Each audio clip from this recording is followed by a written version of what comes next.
Yang membedakan perusahaan manufaktur sama yang minggu lalu kita bahas ya. Ada kalau ada perusahaan dagang sama jasa, bedanya apa? Perusahaan manufaktur itu mulai dari pengadaan bahan baku. Dia mulai beli bahan bakunya sendiri, masih bahan baku mentahnya dulu, disimpan, nanti dikeluarkan untuk proses produksi. Nah, aktivitas pemrosesan, bahan baku tadi yang masih mentah, diolah jadi setengah jadi, sampai jadi produk jadi. Di sana membutuhkan pengolahan bahan baku itu sendiri, dengan bantuan tenaga kerja langsung, dan juga bahan baku yang tidak langsung, yaitu overhead, tenaga kerja yang tidak langsung, itu juga overhead dan biaya-biaya lain yang terjadi di pabrik selain bahan baku langsung sama tenaga kerja langsung dimasukkan dalam satu kolom biaya yang disebut dengan biaya overhead. Kalau sudah selesai, ya nanti seperti biasa harus kita simpan, kita catat pakai harga pokok penjualan, biaya membuat kita berapa nanti kita hitung. Nah, tujuan kita hari ini kita ingin tahu cost of good manufacture yang nanti akan dilanjutkan jadi harga pokok penjualan, cost of good sold. Jadi kita ingin tahu harga pokok produksi kita berapa, harga pokok penjualan kita yang biasa kalian sebut dengan HPP itu berapa, supaya nanti kalau kita kasih markup, kita tahu kita ambil keuntungan berapa, kita jual jadi harganya berapa. Kalau digambarkan dalam skema seperti yang ini ya, yang tadi barusan pemaparan saya itu, mulai dari persediaan bahan baku, diproses, sampai dijual. Nanti kita pakai bahasa Inggris, teman-teman. Tapi di sini saya persilahkan kalian pakai dua istilah. Jadi nanti kalau tes, ujian, kalian boleh kenal dua istilah. Misal, persediaan bahan baku, boleh bahasa Indonesia seperti itu, atau raw material inventory silakan. Persediaan pekerjaan dalam proses atau work in process. Persediaan barang jadi atau finish good begitu ya. Nanti akan saya praktekkan, saya sediakan nanti dalam dua bahasa juga catatan kita. Kalian lebih senang yang bahasa Indonesia atau yang bahasa Inggris. Kita mulai contoh perusahaan di sini, kita mulai pakai angka biar kalian lebih gampang membayangkan. Nanti tunggu ya. Di tengah-tengah ini pasti ada saatnya kalian untuk mengklasifikasi tentang biaya produksi itu yang tadi. Biaya produksi yang ada 3, DMD level H, biaya periode yang tadi ada 2, selling expense sama administrative expense. Kita mulai dari paling awal dulu. PT Nusantara di sini adalah perusahaan manufaktur yang memproduksi sepeda.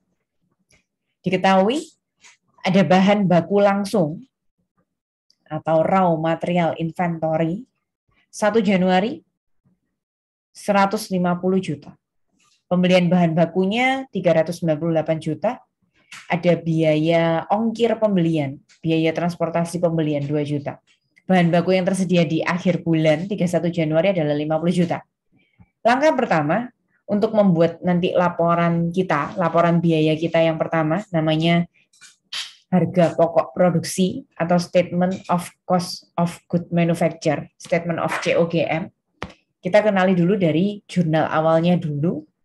Ketika kita membeli bahan baku, kita mendebit bahan baku, kalau bayarnya kas ya kreditnya kas. Di sini kita ceritanya ngutang, sudah beli bahan baku tapi belum bayar, jadi di sini muncul hutang usaha. Karena ada ongkir atau transportasi pembelian, debitnya menambah bahan baku, kemudian kreditnya kita keluar uang kas ya. Jurnal ini akan dibahas lagi lebih mendalam di chapter 3 ya teman-teman. Chapter 2 kita hanya bahas tentang statement laporan keuangannya. Chapter 3 baru nanti di sana kita bahas ulang kembali alur jurnalnya. Nah, hari ini kita ke arah statementnya yang seperti ini. Bukan jurnalnya. Ada rumus untuk mencari raw material use atau direct material use. Berapa bahan baku langsung yang telah digunakan, yang telah dipakai. Teman-teman bisa lihat rumusnya di sini. Persediaan awal ditambah yang kita beli dikurangi persediaan akhir itu adalah biaya bahan baku yang dipakai. Masuk akal ya? Kita punya persediaan awal 150 juta.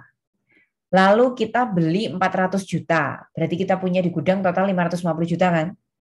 Kalau dihitung persediaan akhirnya kok sisa cuma 50 juta. Oh berarti 500 jutanya telah kita pakai atau telah kita gunakan. Saya pindah ke Excel dulu. Ya, sekarang versinya di Excel kelas kita saya tawarkan fungsi bahasa Inggrisnya ya. Kalian pilih nanti suka istilah yang mana silakan. Yang pertama direct material. Jadi istilah kalau dalam bahasa Inggrisnya persediaan bahan baku itu direct material awal direct material beginning, begini. Teman-teman tambah dengan direct material yang dibeli, DM purchase, nanti dikurangi dengan direct material saldo akhir, atau yang kita sebut dengan ending. Nah, teman-teman akan menemukan direct material yang digunakan atau yang dipakai. Bahasa Inggrisnya DM use. Boleh menggunakan istilah yang di PowerPoint tadi bahasa Indonesia atau menggunakan istilah bahasa Inggris seperti ini. Silakan, sama-sama benar.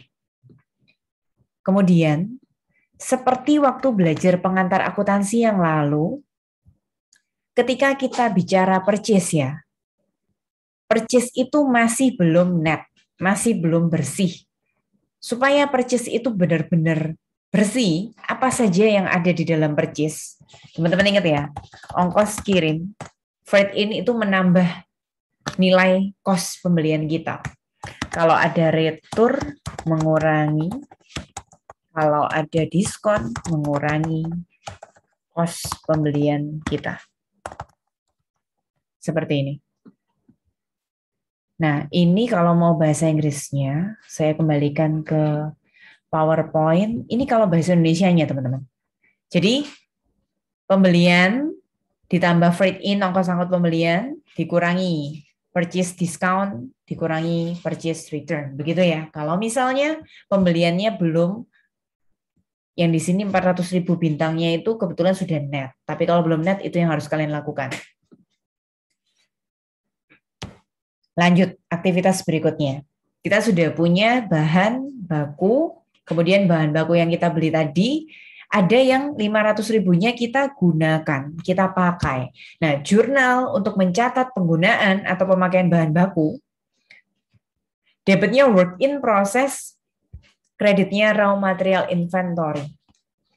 Teman-teman, sekali lagi, jurnalnya akan saya ulang minggu depan, waktu kita bahas chapter 3. Hari ini memang kita diperkenalkan dengan alur siklus jurnalnya, tapi saya lebih mau ke arah statementnya dulu. Jadi jurnal, kalian boleh kenali dulu, tapi akan diperdalam minggu depan. Hari ini saya mau statementnya dulu. Lanjut ya. Bahan bakunya tadi sudah digunakan 500 juta. Kemudian untuk aktivitas pemrosesan, kita nggak bisa kalau cuma proses bahan baku saja. Kita butuh komponen-komponen biaya produksi lainnya. Tadi teman-teman ingat nggak komponen biaya produksinya ada apa saja? Sama FOH. Ya, pintar.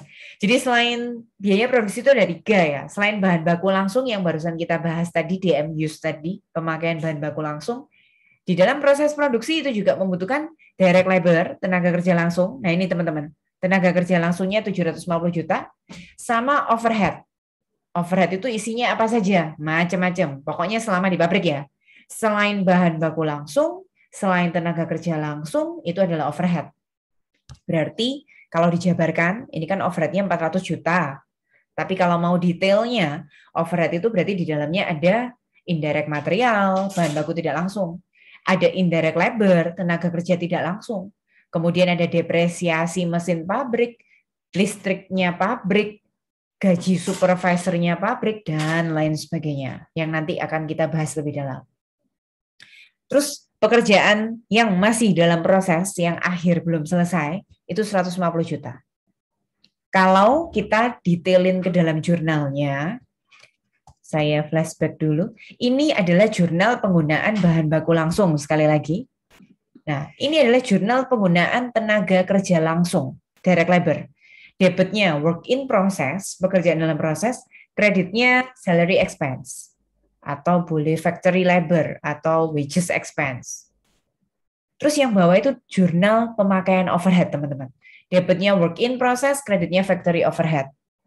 Kita bahas lagi minggu depan, hari ini saya mau ke dalam, statementnya. Kita mau lanjutkan statement kita. Tadi kita sudah sampai sini. Biaya pemakaian bahan baku langsung 500.000. Saya mau lanjutkan. DM tadi tambah dengan DL, tambah dengan overhead, biar mereka bertiga, DM, DL, FOH itu komplit. Seperti yang Gabriela barusan jawab, itu namanya komponen biaya produksi. Jadi kita tambahkan DM, DL, FOH, biar jadi semua total biaya produksi. Tinggal ditambah persediaan awal yang masih dalam proses, dikurangi persediaan akhir yang masih dalam proses. Nah, itu yang kita cari pertama. Itu namanya biaya kita membuat suatu produk kita itu berapa sih? Itu namanya harga pokok produksi. Pindah Excel ya. Ini Excelnya teman-teman, kita lanjutkan. Komponen biaya produksinya kita lengkapin dulu. Ada DM, kemudian kita tambah dengan direct labor. Satu lagi komponen biaya produksi yaitu overhead. Kita jumlahkan, ini namanya sudah lengkap, total biaya produksi. Saya berikan istilah-istilah lain yang mungkin kalian temukan di dunia sehari-hari, di buku referensi lain begitu. Ada istilah juga biaya produksi itu bahasa Inggrisnya bisa product cost, bisa manufacturing cost ya. Kemudian untuk mendapatkan harga pokok produksi, teman-teman tambahkan dengan work in process awal sama dikurangi work in process ending. Nah, selesai. Kalian akan menemukan cost of goods manufacture. Harga pokok produksi sebuah produk kalian di dalam pabrik itu berapa sih biaya membuatnya? Kalau semua komponen sudah dimasukkan ya, bahan baku, tenaga kerja, dan lain-lainnya. Nah, itu namanya cost of goods manufacture. Kita sambil berjalan terus proses produksinya, yang tadi masih pemrosesan, nah sebagian ada yang sudah selesai. Jurnal untuk mencatat produk dari setengah jadi, work in process, pindah ke produk yang selesai, sudah jadi, jurnalnya debitnya finish good, kreditnya work in process. Ini sebagian ya, berarti masih ada nanti produk yang belum selesai. Misal di sini kita punya informasi, persediaan awal barang jadi kita 200 juta, terus yang persediaan akhir barang jadi kita 125 juta. Ini terakhir untuk menghitung statement of cost of goods sold. Untuk menemukan cost of goods sold, yang kalian familiar biasanya ngomong HPP, harga pokok penjualan, COGM, cost of goods manufacture tadi, tinggal ditambah persediaan barang jadi finish good awal, beginning, kemudian tinggal dikurangi finish good endingnya. Nah, itu kalian sudah bisa menemukan COGS atau cost of goods sold. Nyambung dari laporan yang sebelumnya. Jadi kalau tadi kita sudah menemukan di sini harga pokok produksinya 1.600.000, COGM-nya 1.600.000, tinggal ditambah persediaan awal barang jadi 200, dikurangi persediaan akhir barang jadi 125.000, 1,6 tambah 200 kurangi 125, hasilnya 1.675.000 ya teman-teman. Jadi kalau kalian lebih nyaman dengan istilah bahasa Indonesia, bisa gunakan PowerPoint. Kalau kalian lebih nyaman dengan istilah bahasa Inggris, silakan lihat Excel kelas kita.